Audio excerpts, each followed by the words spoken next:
Nualain, sebuah kampung yang berada di daerah sekitar perbatasan antara negara Indonesia dengan negara Timor Leste. Kampung Nualain dipimpin oleh seorang raja yang dikenal dengan nama Bi Nai. Sebuah kampung tradisional dengan 31 rumah adatnya, merupakan kampung adat yang bertahan di tengah modernitas kehidupan dunia yang hiruk-pikuk dan siap mengoyak-oyak tradisi yang telah diturunkan dari generasi ke generasi selama ratusan tahun lampau.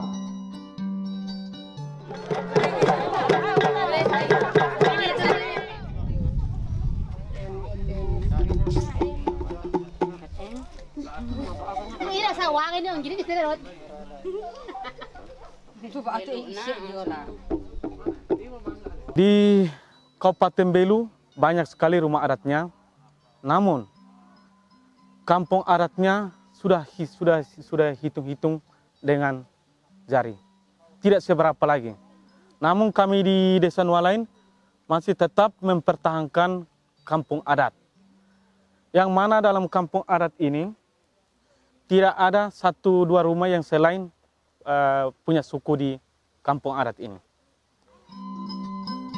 Topografi berbukit-bukit menjadi ciri khas kampung adat Nualain di Desa Nualain, Kecamatan Lakmanen Selatan, yang juga merupakan gambaran umum wilayah Kabupaten Belu dengan Atambua sebagai ibu kotanya.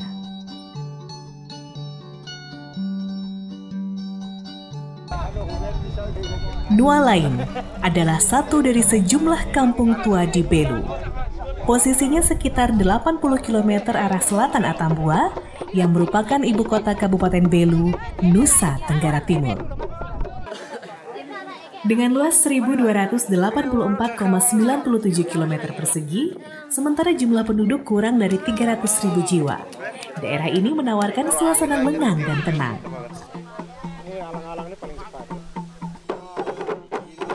Seperti kampung tua lainnya di wilayah NTT, Nualain tumbuh di antara bongkahan batu di puncak bukit. Sekitar 8 rumah berarsitektur unik dan beratap ilalang yang kondisinya masih asli.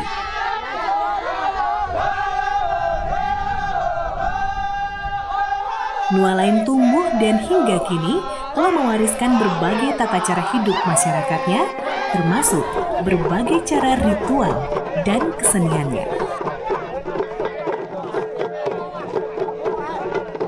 Di Nualain inilah masih terjaga salah satu budaya leluhur bernama Tari Likurai.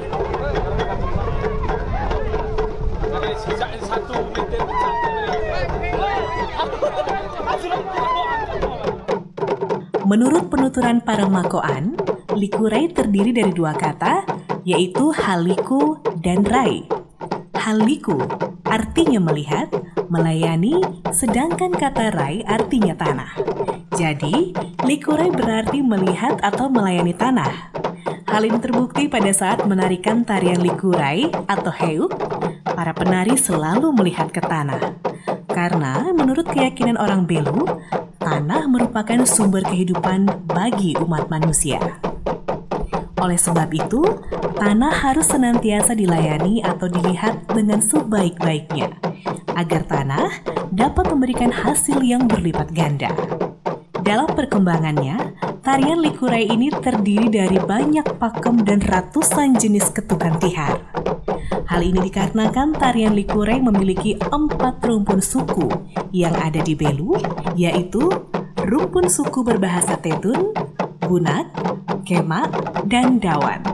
Untuk diketahui bahwa ketukan tihar antar suku satu dengan suku lainnya berbeda, dan antar suku tidak mengetahui ketukan tihar suku lainnya.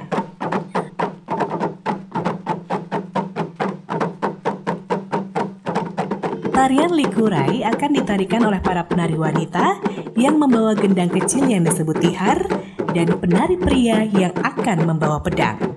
Gerakan para penari wanita dan para penari pria sangat berbeda. Gerakan penari wanita lebih didominasi oleh gerakan tangan yang memainkan tihar dengan cepat, serta gerakan kaki yang menghentak bergantian sambil berlenggak-lenggok.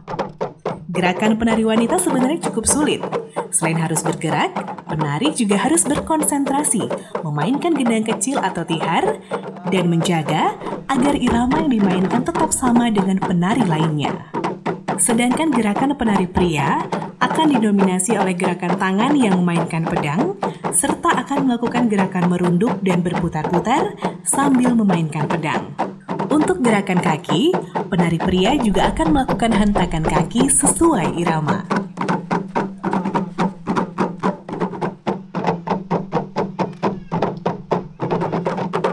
Dalam pertunjukan tari likurai, biasanya tidak diiringi oleh musik pengiring apapun, kecuali tihar yang dipukul-pukul oleh para penari wanita, serta suara giring-giring yang dipasang di kaki penari. Selain itu, suara teriakan para penari pria juga menjadi pengiring selama pertunjukan tari likurai.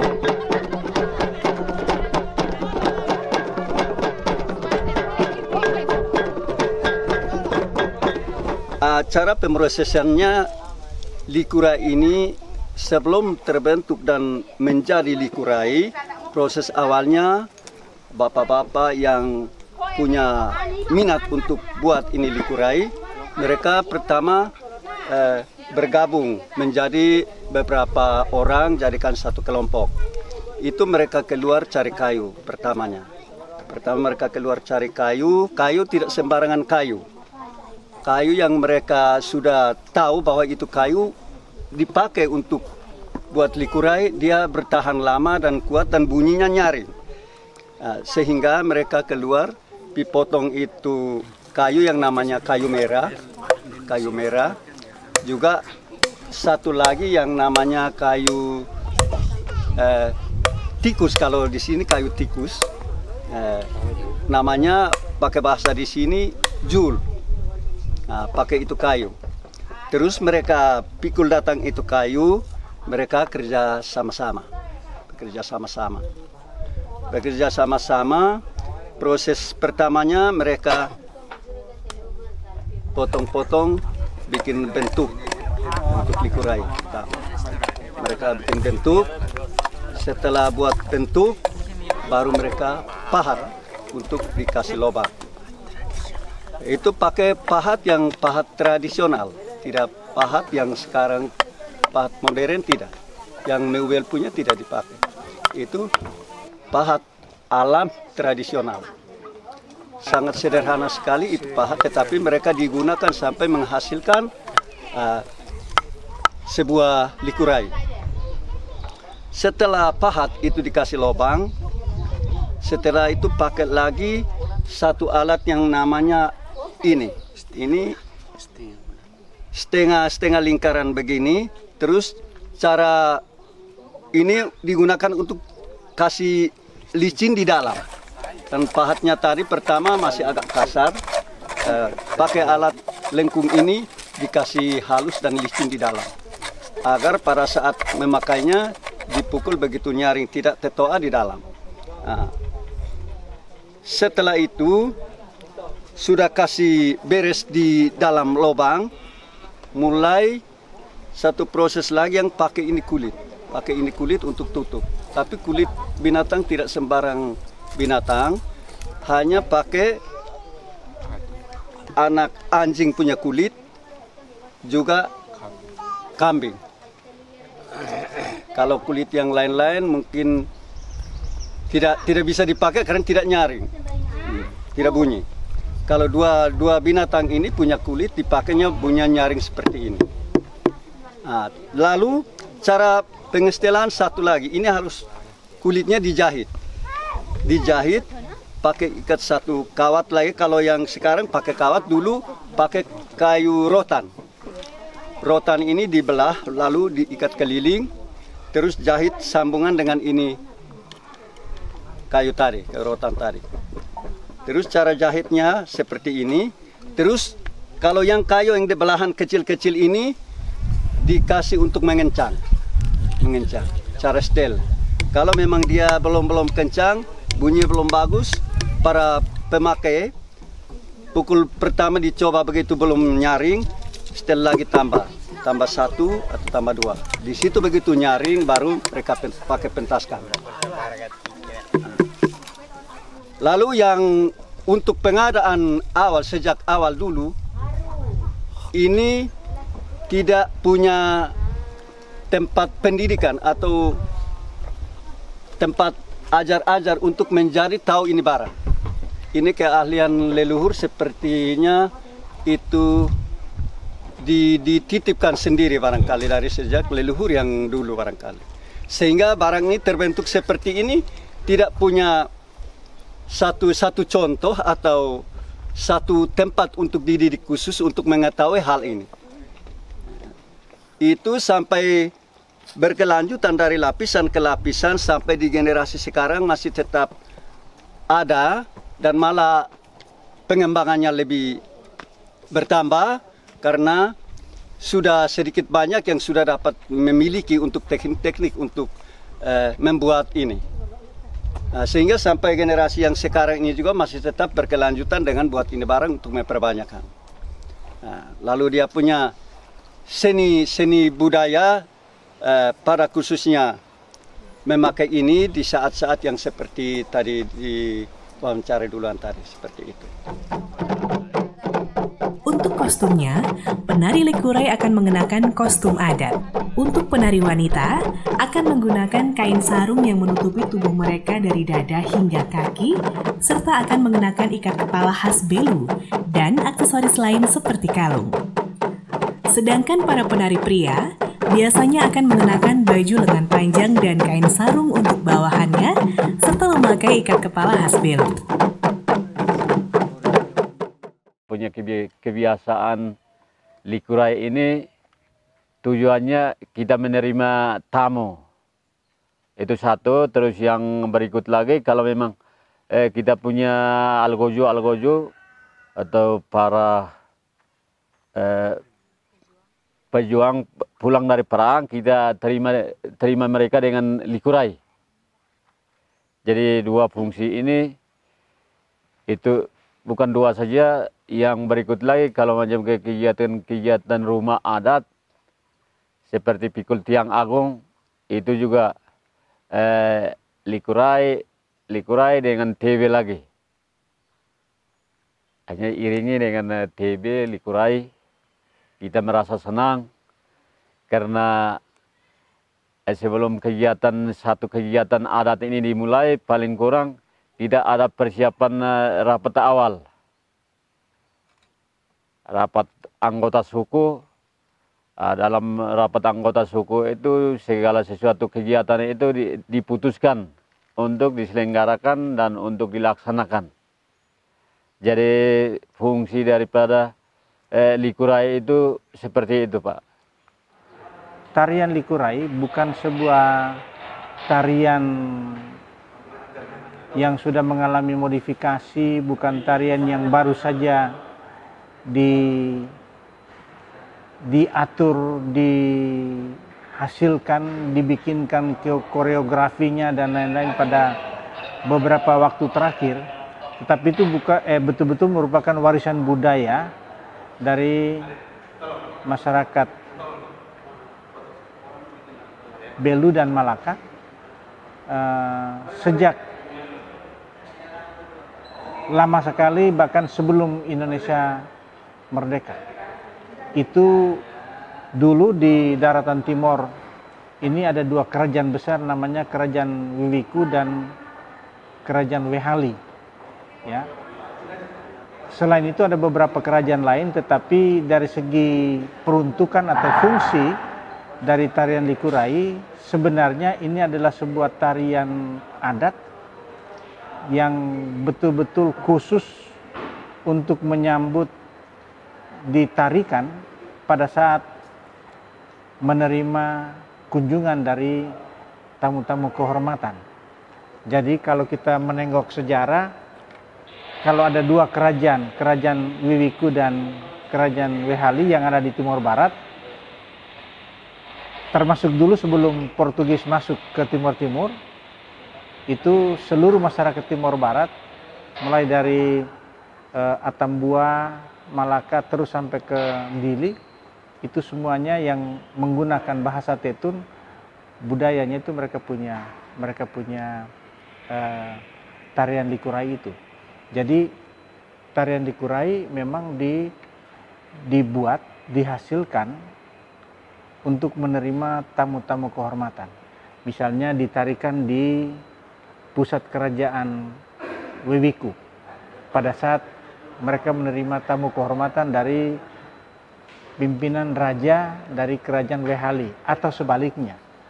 Atau bisa juga ditarikan di kerajaan Wehali atau ditarikan di kerajaan Wewiku untuk menerima tamu raja dari tempat lain yang datang ke tempat itu. Ya, fungsi sosial lain tentu itu karena kesenian, jadi bisa jadi alat hiburan, bisa juga ada fungsi rekreasinya, tetapi karena fungsinya untuk menerima tamu-tamu tertentu, tamu-tamu kehormatan kerajaan, maka ya katakan secara filosofis itu kita bisa melihat bagaimana sejak dulu di zaman raja-raja tanpa pendidikan formal yang baik, mereka sudah memiliki kemampuan untuk mendesain media atau cara berkomunikasi secara politik.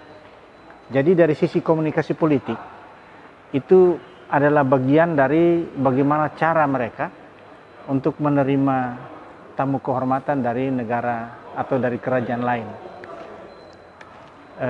Bisa dibayangkan dulu mereka begitu transportasi dan lain-lain itu menjadi sangat sulit, tetapi untuk membangun relasi, mempertahankan bahkan mengembangkan hubungan diplomatik dengan kerajaan tetangga di zaman dulu, mereka mampu menghasilkan sebuah media melalui tarian Likurai ini, supaya tidak hanya menariknya, tetapi tentu saja kalau kita perhatikan dari pukulan gendang kecil yang ditabukan itu kan dia memberikan semangat, memberi motivasi kepada tamu, tidak usah takut, bersenang-senanglah karena di sini bukan saja tempat baru bagi bapak atau ibu, tapi juga bapak dan ibu sudah menjadi bagian dari keluarga kami. Mereka sudah bisa memberi rasa nyaman kepada tamu, dan pada waktu sebelum diplomasi dan lain-lain dilakukan, itu tamu sudah merasa at home, seperti dia berada kembali atau berada semasa dia berada di tempatnya semula. Menurut saya itu adalah yang bisa saya pahami dari filosofis tarian Likurai. Jadi bahwa masyarakat zaman dulu, nenek moyang kita, mereka ternyata sudah mampu melakukan yang namanya komunikasi politik melalui media. Jadi dia bukan sekadar sebuah tarian, bukan sebuah alat untuk menghibur, untuk kita bisa berrekreasi dan lain-lain, tapi ternyata itu dari segi fungsi dia ternyata menjadi sebuah media komunikasi politik antara para petinggi kerajaan di zaman-zaman dahulu kala.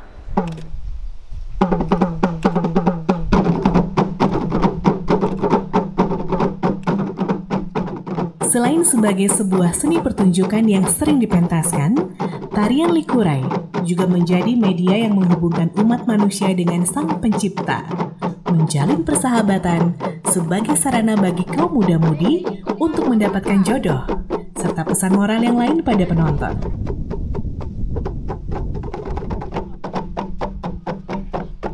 Keberadaan Likurai bagi masyarakat Belu merupakan sebuah tradisi turun-temurun dan menjadi bagian dalam kehidupan orang Belu dimanapun mereka berada. Selain dilaksanakan di kampung halamannya, Likurai juga dilaksanakan di daerah-daerah perantauan orang Belu. Kini, dengan kondisi infrastruktur yang telah membaik, berkat perhatian dari pemerintah pusat, tempat-tempat menawan yang dulu hanya didengar namanya di wilayah Belu, sekarang sudah bisa digapai.